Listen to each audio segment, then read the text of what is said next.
Sveiki, mano žiūrovai, visus sveikinu su naujaisiais metais. Tai šiandien darysim apžvalgą.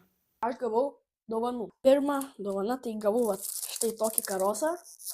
Čia muilas yra. Muilas, toks karosas.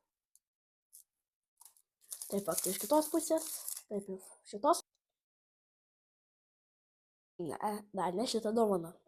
Ir aš dar be abejo gavau batus naujus, Jordanus, mikrofoną. Geriausia dovana, ką aš gavau kalėdom. O GoPro kamera. Tai pagaliau aš gavau GoPro kamerą, galėsiu jums filmuoti normaliai, nebe su telefonu. Prisimenat video aš dariau, kad kaip padaryti GoPro kamerą su telefonu, tai ten buvo juokinga. Tai aš šiandien jums pabandysiu nufilmuoti video apie lydekas. Prašau pasakyti, parašykite į komentarus, ar aš pasikeičiau kažkuom.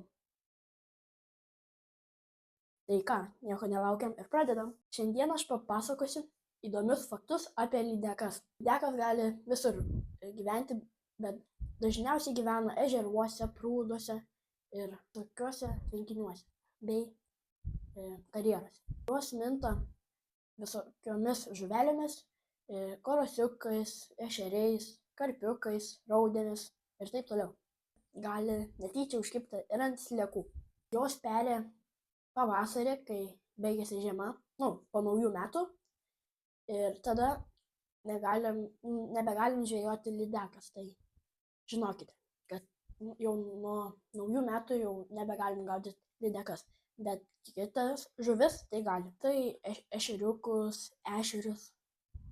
Jeigu lydekas užkimba, tai turime paleisti. Bei norėjau pasakyti, kad kai kiekvienais metais ir vienam žmogui galima pasiimti tik 2 lydekas.